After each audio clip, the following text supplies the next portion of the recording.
talking about Cliff and Cliff. Man, that's true. I'm gonna tell y'all ain't gonna want to hear this, but I don't think we're gonna make the mistake and let a Sean McVay type situation happen again. Oh, Reedie, I mean, Dan say that, Z. Dan Ash will be. Don't say Dan that. will be gone before Blough is gone. I'm trying to tell y'all. Nah, I'm with you. When I say gone, he don't have to be, he can be transitioned. Like how much longer Dan Quinn not super old, but how much longer do you need to prove or see what Dan Quinn could do? Like he was here to bring and get the culture right. No, let me finish what I'm talking about. Let me finish. I'm not dismissing him. I could have made an argumentative statement when you was talking, but I chilled. But I'm not dismissing him. What I'm saying is like he has done, or he's still in the middle of doing what he was born here to do, to change the culture, to get shit right, and to set us up for success. Dan even talked about how like he regret not letting certain guys do certain things and getting them, for them to maximize what they was doing as well, and giving guys their shot. So I see a scenario where Dan might just gracefully bow out and be on some, like, go ahead, do your thing. I'm stepping away, or I'm gonna step off and go in the office or something. Only reason I say that, I see what you're saying. Or what I say? I forgot what I said. I say I'm with you because that's literally what the fan base wants. They literally want what you want. They want David Blough to be good and Josh Harris and AP just say, you know what? Hey, David Blough, we're gonna promote him to head coach, but y'all gotta chill, acting like Dan Quinn is old, and Dan Quinn still don't got a lot to prove. He wants to coach. He wants to be the reason that we're actually successful. Yeah, he gonna say, go ahead, you quit.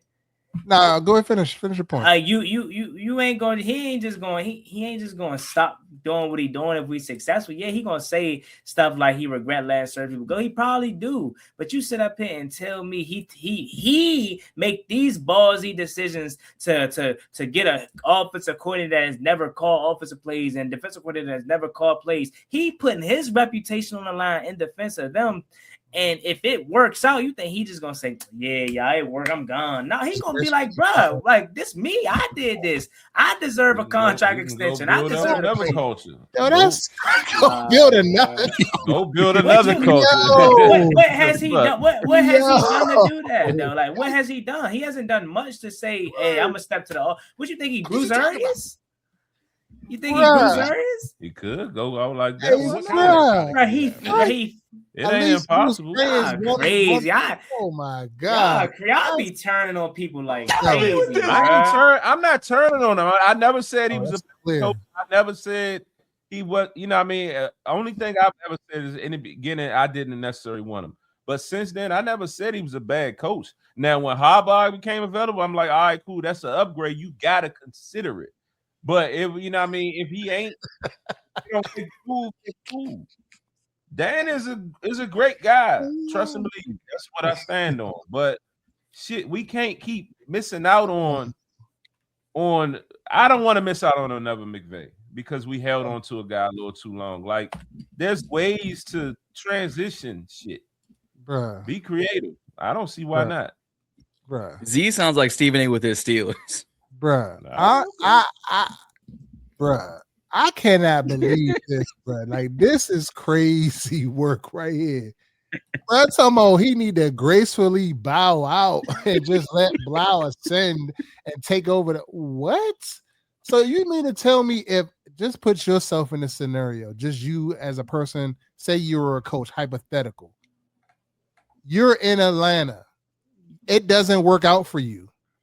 You take the initiative to go around and ask people around the league and people that work from you what things worked, what things didn't work, so you can recreate yourself the next time you get a shot. You go to Dallas, you become a coordinator again until your opportunity comes around. You come around. The Commanders didn't want you. You wasn't the first choice. Let's just say it. He wasn't the first choice. Or the second. But again, you were the choice. You turn around a franchise, a culture. You get to the NFC Championship game. The next year, you're still doing very good as a head coach, pushing the buttons, making sure the culture and all of that shit, the brotherhood and all of that is in order. You have a bad season. You come back. You put like Juan said, you put your reputation on the line. Your job is basically on the line. You got rid of your defensive coordinator. You got rid of your offensive coordinator. You bring in 2 unproven, coordinators. Put your job on the line. And you mean to tell me you come back and you have a winning season? And I'm just going to say, you know what? I'm just going to go ahead, bow out, go ahead. Hold on. So let me slow down. Let me backtrack. Did y'all say specifically after 1 year? Because when I walked back to the table, I heard like a 2-3 year thing. No, I personally said 1 year. 3 years. We wasn't saying it wasn't no years ever. Because I took my daughter to the bathroom, but when I walked back, I heard y'all say a couple of years, like 2-3 years. Now, so I can come after one that season. one. Nah, I don't see that. No. If say for instance we win the show this year or something like that, and we get back and we have, maybe multiple years of we going on runs, then possibly we win. That's the scenario I'm talking. That's the scenario I'm talking about. But Blough probably is going to be long gone if we win in Super Bowls. But I said when I started talking, I said specifically 2. I started out with 2 years at least.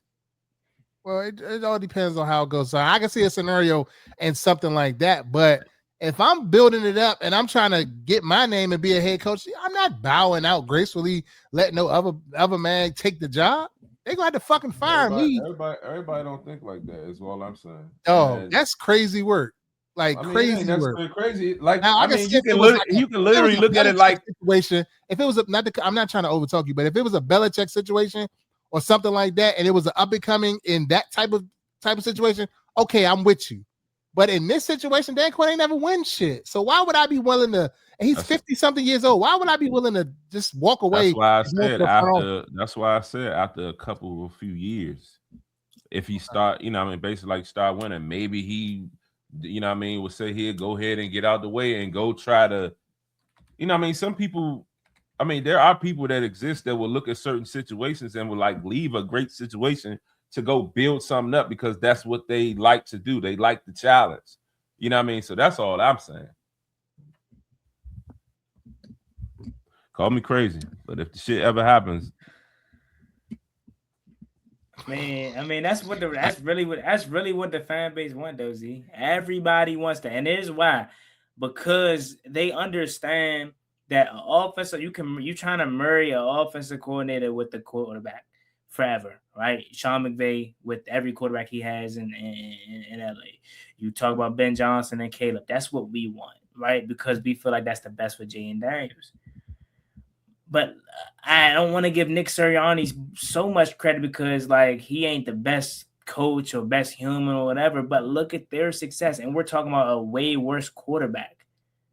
Yes, they had AJ Brown, they got Saquon Barkley, but I'm telling you, if we have to continue to have these revolving doors at the offensive coordinator position, is that the ideal situation? No, but that's the kind of shit that you signed up for when you decided to get a defensive coordinator job. So now you're going, you have to hire a defensive coordinator as your head coach. So now you're going to move off from him because he's been successful, but you want an offensive coordinator. Like, that just don't make sense to me. He's winning, but we want to move off from him because we want to keep David Blough. But no, bro, fuck that. Have this shit on like a little, what's the word I'm looking at? Like a tree. All right, David Blough cooking right now for this 1 year, 2 years, whatever. Next man up, offensive quality control. Like, come on. Like, you know what I'm saying? Until Dan Quinn gives us a valid reason to move off from him, why are we going to do that? Last year, that's not his fault last year. Like, I seen somebody in the comments say he wasn't coaching good last year. What coach would coach good under the scenario? You know what I'm saying? Who would coach good under what happened last year? He is the head coach. The only thing he did wrong that I could genuinely say that he effed up on was obviously keeping Jaden Daniels in longer than what he should have, and versus Seattle. But other than that, injury started in week 2. His defensive coordinators was horrible. He could have took defensive play calling away early. Much quicker. He could have fired Joe Witt much sooner than that. You know what I'm saying? Of course, right? Who's going to fire somebody? Not to cut you off, Juan. I apologize. Are you good? You about to say what I was saying? But why would you? Who would fire somebody you're in the NFC Championship game? Yeah, the defense wasn't wasn't. It was a a missing You're not firing link him after the. 24 You're year. not firing him after the NFC Championship game. You're firing him midway 6 to 8 weeks into a season where he was ass all season. I mean, yeah, I get that, but I'm saying NFC Championship and that, and we all know Jaden. Most We of all the time, know Jaden coaches and the don't want to offense fire led that. coaches until the end of the season anyway. I mean, yeah, but it's very rare that a coach gets fired mid-season. Yeah, but the championship, us getting to the championship ain't had shit to do with Joe Witt. It didn't, but the defense had their moments that season. They had their moments. Like, they wasn't totally ass every single game. They had their moments. Yes, could we probably had better?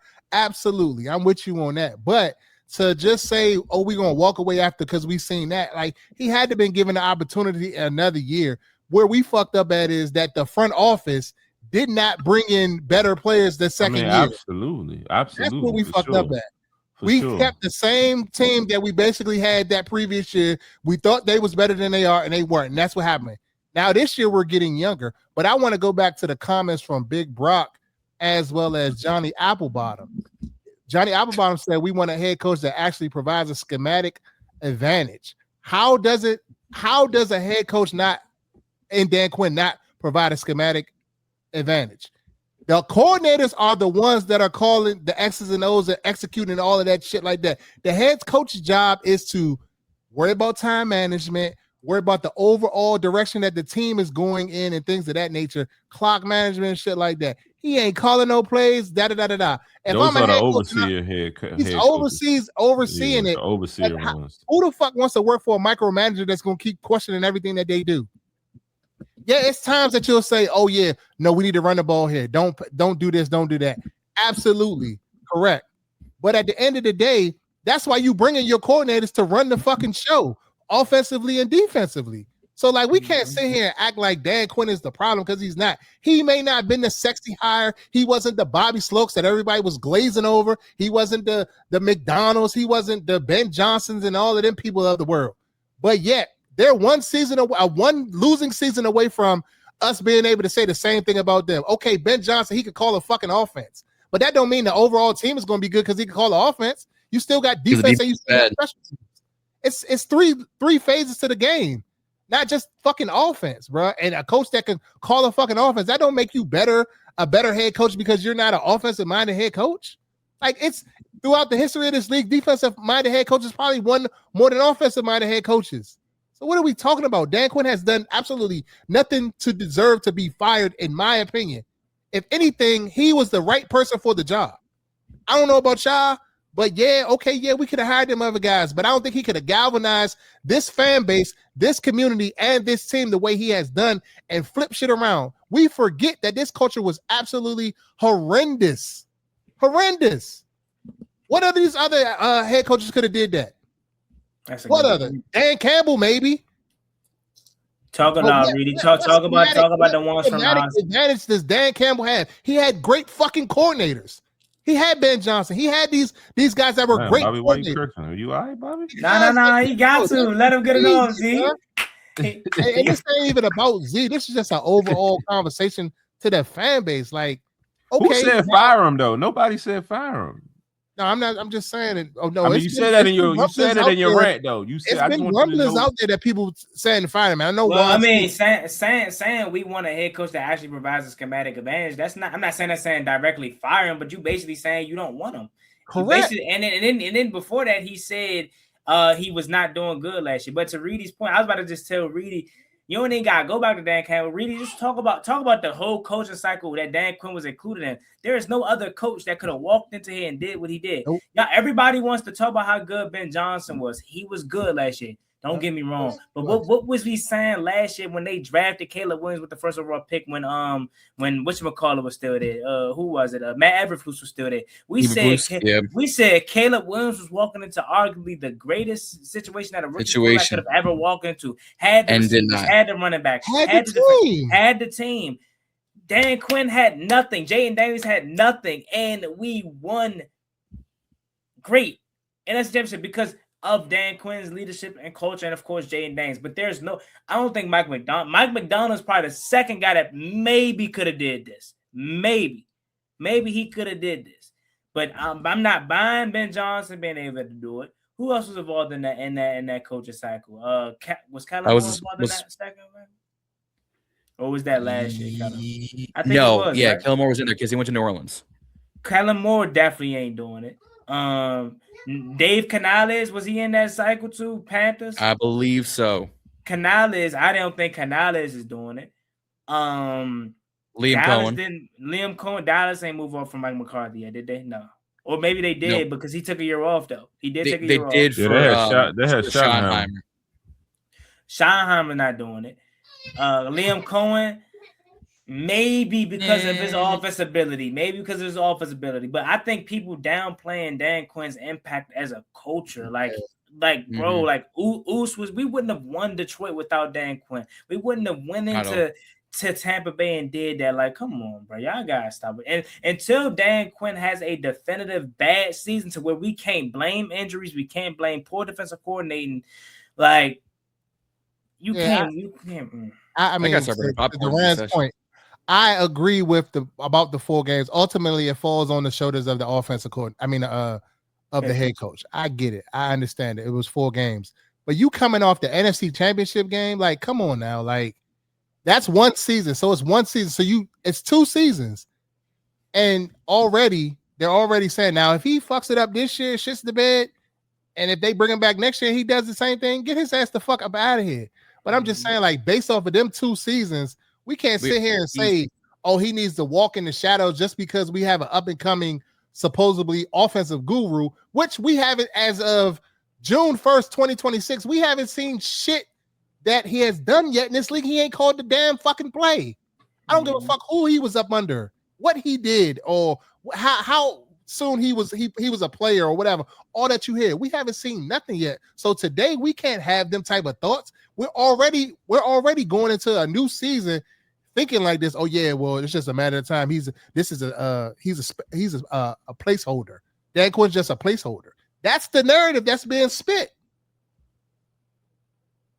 I mean, it did come with a big if, though. It was a big hypothetical that turned into a real argument. It did. I got to start bringing popcorn to these. Look, now we got some content, but since we going hard, yeah, we ain't say he was just gonna be handed it. I said he go out and be successful and do great. Then I said I don't want. The only reason why I was, guess you could say, going hard is that's literally what the whole fan base wants, and they have been talking about that this whole time. Because we scarred.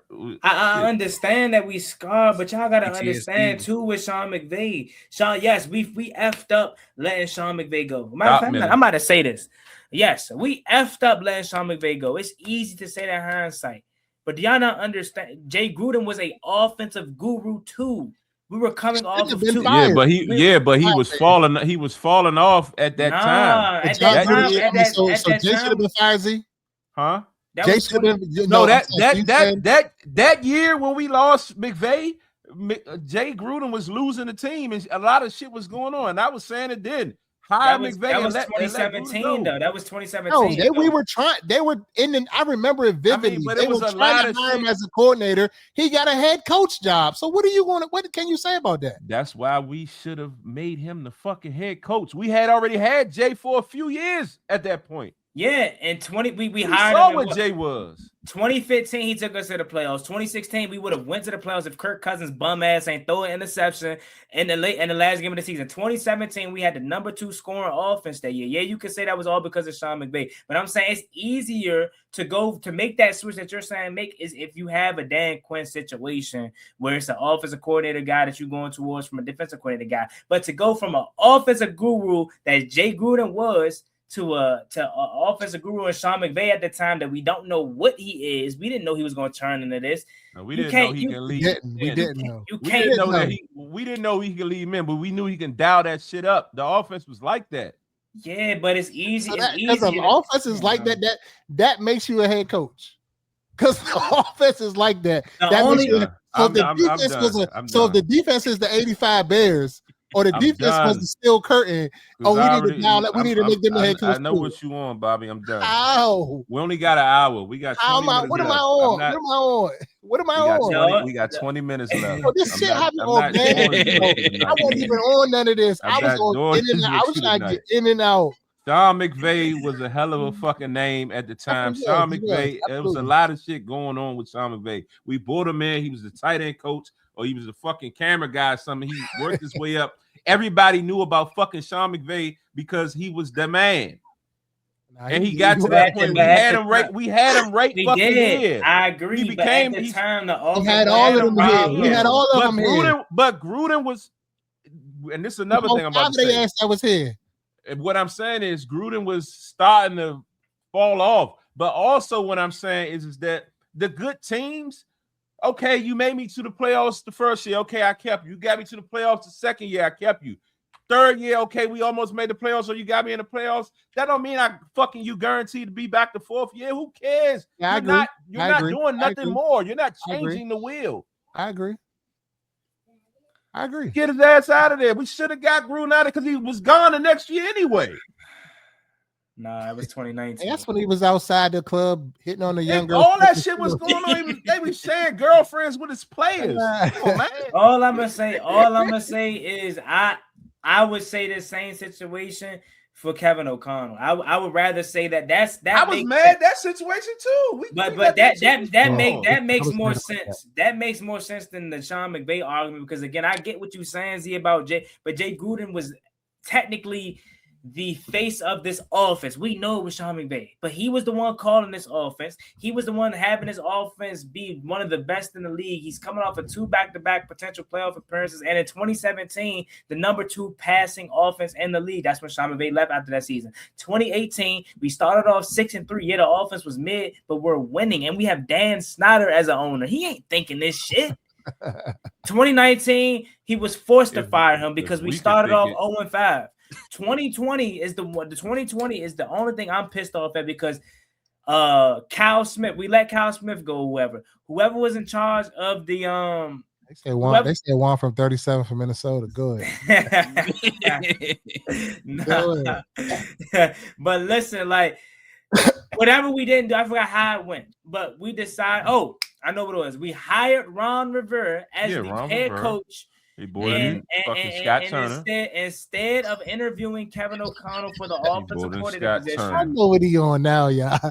I see what he on now. He said, yeah, we bought Ron Rivera. He was on board. I remember. I know how the shit went. He was on board when we bought him Ron. And I was on board with we all were with Ron, but I wasn't on board with getting rid of O'Connell.